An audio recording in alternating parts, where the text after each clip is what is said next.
Hello Abayan S. Melbourne, and I just wanted to come on here and thank every single one of you for your support, to the Filipino fans, and to just fans in general who have been following my journey. I just want to say thank you so much. It means shocking tears followed as Eala collapsed after her defeat in Qatar. But what happened next would break anyone's heart. Welcome back to Cortiva Tennis, where we don't just watch the match, we feel the heartbeat of the game. What unfolded in Doha was not simply a tennis story. It was a powerful reminder of the human spirit. It was about what it means to fall apart in front of thousands and somehow walk away with even greater dignity. If you think you already know what happened this week, think again. We have covered first-round upsets, dramatic meltdowns, stunning comebacks, and controversies that turned into redemption arcs. Yet nothing prepared the tennis world or the fans inside the Khalifa International Tennis Complex for what happened after the final ball was struck. The Philippines' golden girl, Eala, suffered a devastating loss that unleashed a flood of uncontrollable tears. Then, in a moment that transcended sport, a mysterious young girl on crutches stepped onto the court and did something so profoundly human that the entire stadium forgot they were watching a match. To truly grasp the magnitude of that night in Doha, you must understand the immense pressure Eala has been carrying since the first ball of 2026 was struck. Because this is no longer just the story of a promising player, but of a young athlete learning what it truly means to endure.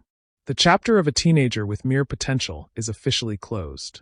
What has replaced it is far more compelling: the story of a 20-year-old woman who has stepped into the top echelon of professional tennis, and now carries the hopes of an entire nation on shoulders that, despite the spotlight, remain remarkably young.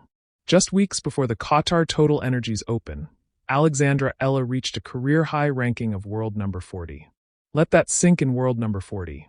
For a player from the Philippines, a country not historically known for producing top 40 WTA talent, this was more than a milestone. It was a seismic shift in the geography of the sport. Back in Manila, flags were raised, murals painted, and hashtags trended nationwide.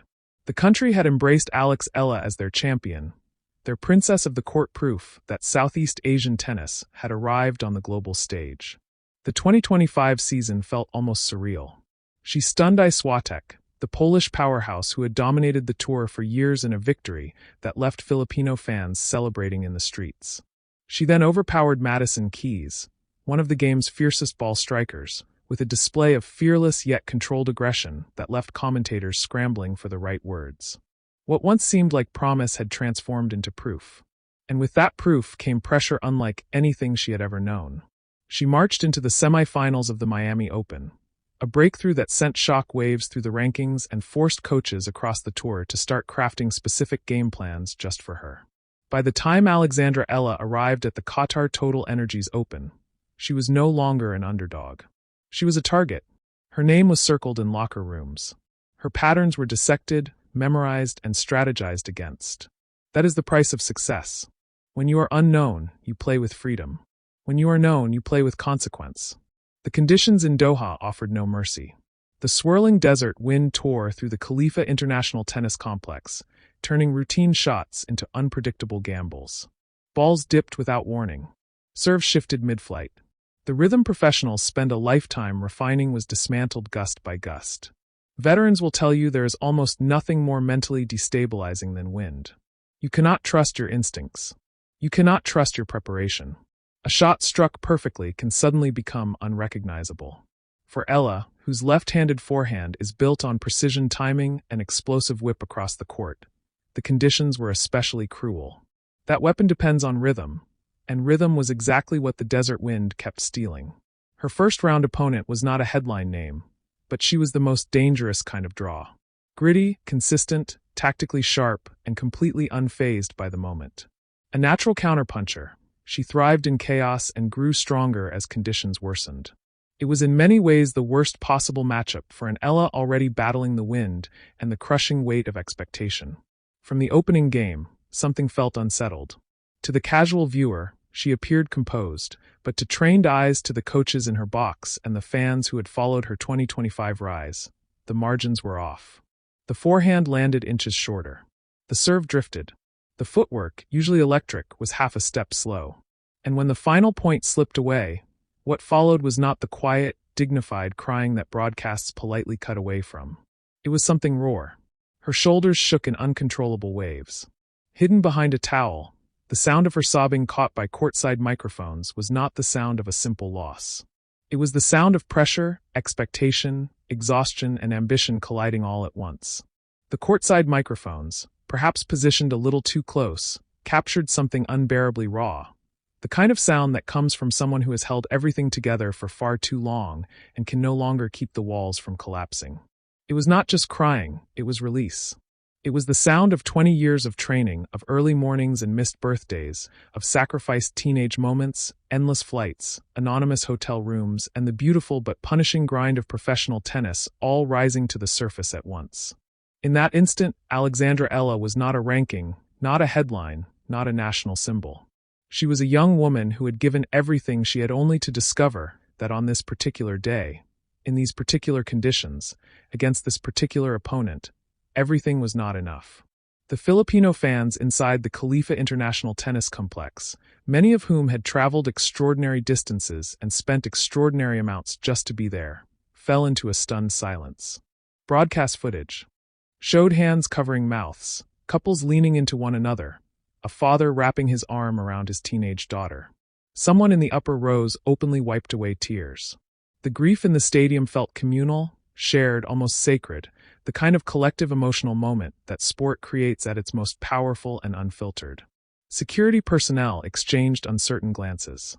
They were trained for disruptions, for danger, for chaos, not for heartbreak. Not for the sight of a 20-year-old star undone by grief in the corner of a court before thousands of witnesses. The chair umpire looked down from the elevated seat with quiet sympathy, unsure of what protocol could possibly apply to something so human.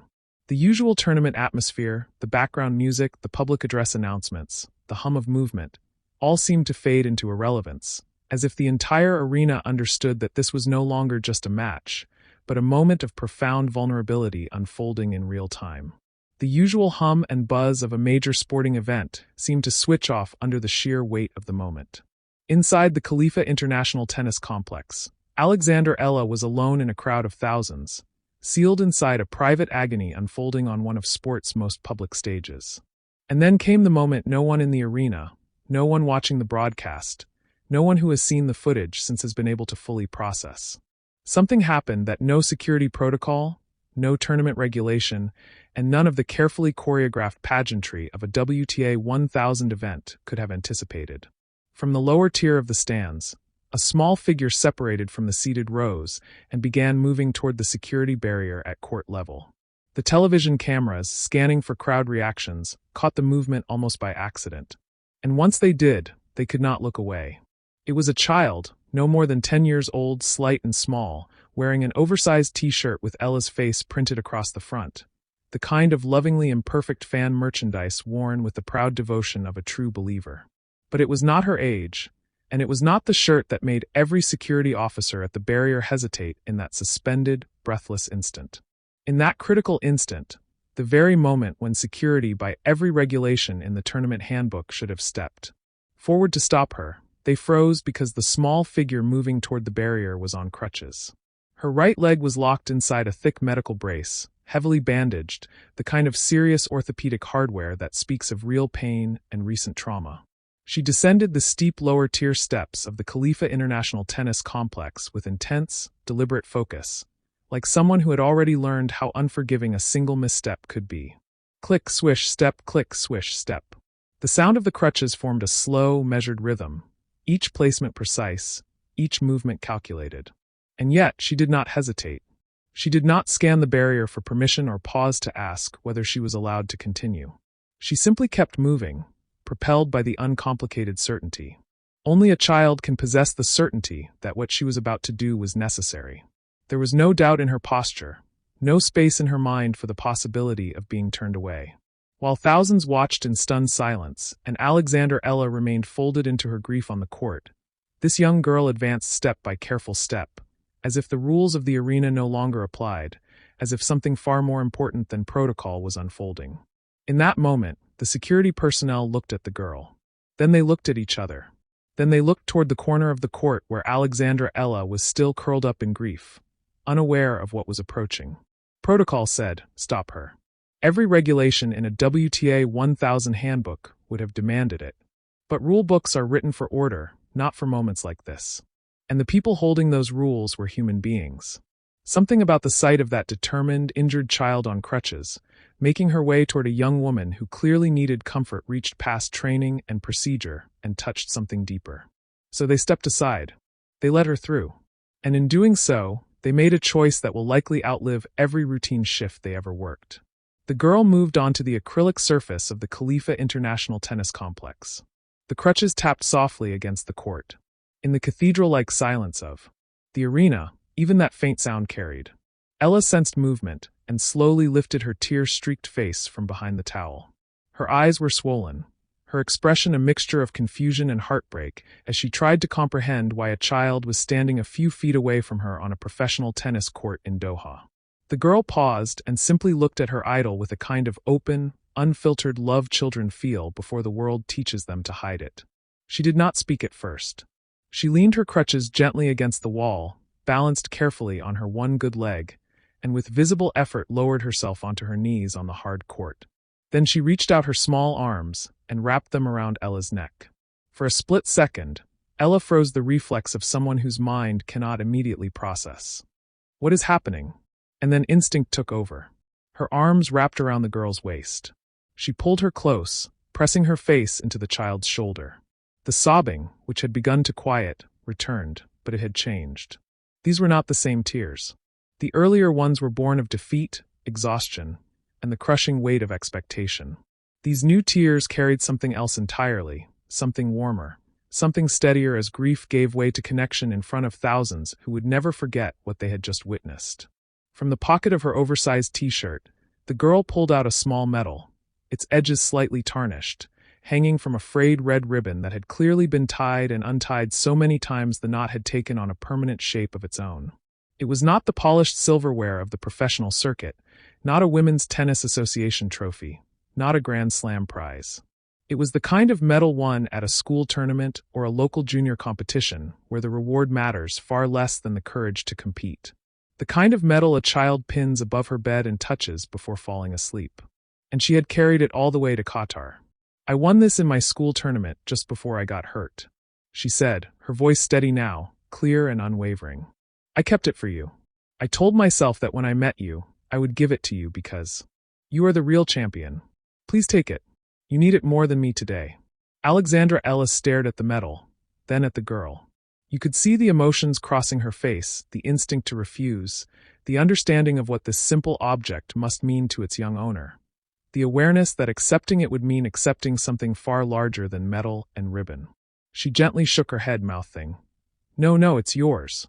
But the girl pressed it firmly into her palm, closed Ella's fingers around it, and left no space for negotiation. "You are a champion," she said with quiet certainty. "Champions fall down, but they don't stay down." And the history of sport. There have been countless famous speeches and unforgettable quotes, words shouted in locker rooms or delivered from podiums.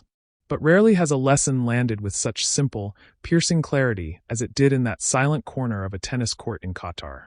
Great coaches have delivered speeches that moved grown men to tears. Athletes have offered post-match reflections that echoed for decades. But champions fall down, but they don't stay down. Spoken by a 10-year-old girl with a bandaged leg, kneeling on a tennis court in Qatar, pressing her small school medal into the palm of a sobbing 20-year-old world number 40. It is hard to imagine words landing with more force in any sporting moment. As Alexandra Ella looked down at the medal resting in her hand, something shifted behind her eyes. It wasn't dramatic or theatrical. It was tectonic, the quiet transformation of someone stepping from one version of herself into another. She lifted the medal and kissed it. Then she reached into her bag, pulled out a marker, and removed both wristbands, the same one she had worn through every point of that grueling 3-set battle, soaked with sweat and effort and the invisible emotional weight of competition. She signed them carefully and slid them onto the girl's wrists. Next, she walked to the baseline and picked up her racket, the one she had dropped in defeat, the one that had produced every winner and every error. She signed the grip slowly, deliberately, and placed it in the girl's hands. The child held it to her chest as if it were something sacred. Together, they helped each other up. Ella steadying herself, then reaching down to help the girl gather her crutches and rise. For a moment, they stood side by side inside the Khalifa International Tennis Complex. The world number 40 and a 10-year-old champion, arms linked, facing a crowd that had risen into a thunderous standing ovation. Then they walked toward the tunnel together, not as star and fan, but as two people who had both fallen in their own ways and refused to stay down. What unfolded that day instantly became the defining image of the 2026 tennis season. Within hours, it was one of the most shared moments in recent sports history. The hashtag #Labanalex, already circulating among Filipino supporters, surged across social media, no longer just a rallying cry for victory, but a symbol of resilience, connection, and the reminder that sometimes the most powerful triumph has nothing to do with the scoreboard. The footage spread worldwide almost instantly.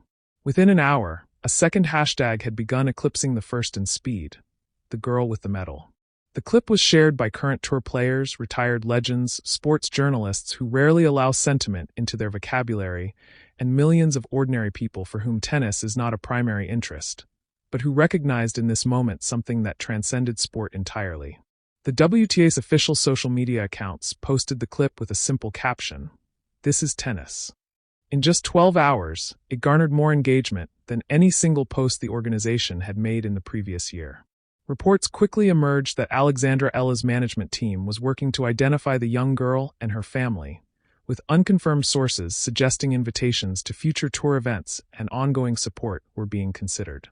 Fans across social platforms launched their own efforts to locate her, not with invasive intensity, but with a genuine warmth of a community moved by a shared human moment. As of now, the girl's full identity has not been publicly confirmed, and given that she is a minor, that discretion is both correct and necessary. The family is believed to be in contact with Eala's team. Meanwhile, the broader tennis world was grappling not just with the emotional spectacle, but with the deeper questions it exposed. Eala's breakdown, and it should be called exactly that, without euphemism or minimization, has cast a spotlight on a conversation the sport has been slowly, tentatively beginning: the mental health and emotional welfare of its players. Young athletes are built into superstars loaded with sponsorships, expectations, and the hopes of entire nations. Their victories are celebrated with viral intensity. Yet, when the pressure cracks something within them, the world often watches from an uneasy distance. The WTA has made meaningful strides in recent years towards supporting players' mental well-being. But moments like this reveal just how much more work remains and how urgently the human side of sport must be recognized alongside the performance. Moments like Doha are a stark reminder that even with the mental health resources and support structures the WTA has been developing, the reality of what players actually carry can far exceed what any system can anticipate. Eala is no stranger to pressure. From her junior career, she has been one of the most technically gifted and mentally resilient teenagers the Philippines has ever produced in any sport. Her transition to the professional tour wasn't seamless, few transitions ever are, but her resilience has always been a defining feature. Next week in Dubai, Eala will face another grueling WTA 1000 field. The draw will be deep, the conditions different, and the pressure, if anything, greater. The clip from Doha will be everywhere, framing every match she plays from now on. Yet, those who have followed her career know something beyond rankings and statistics. When she steps onto that court, something will be different. Somewhere in her bag is that small, slightly tarnished gold medal on a frayed red ribbon. When the match tightens, when mistakes creep in and the legs feel heavy, she will remember the words of the 10-year-old who flew to Qatar on crutches just to tell her, "Champions fall down, but they don't stay down." Tennis at its highest level is often called the loneliest sport in the world. No teammates, no substitutions, no timeouts. You walk onto the court alone. You compete alone. And when it's over, you face the outcome alone. But what happened in Doha last week reminded everyone, players, coaches, broadcasters, and fans alike, that the loneliness is only a surface condition. Beneath it lies a network of connection, invisible yet powerful, that makes the sport meaningful. Eala lost the match. The scoreboard confirms it. The ranking points reflect it. The draw sheet verifies it. Yet, she walked off that court with something no scoreboard could measure. The pure, uncomplicated proof that what she does with her life inspired a little girl with a bandaged leg who crossed borders to kneel on a professional court and say, "I'm proud of you." That is not a consolation prize. That is the essence of sport, of humanity, and of connection. Do so. What do you think? Was this the most emotional moment the tennis world has witnessed in years? Will Alexandra Eala come back stronger?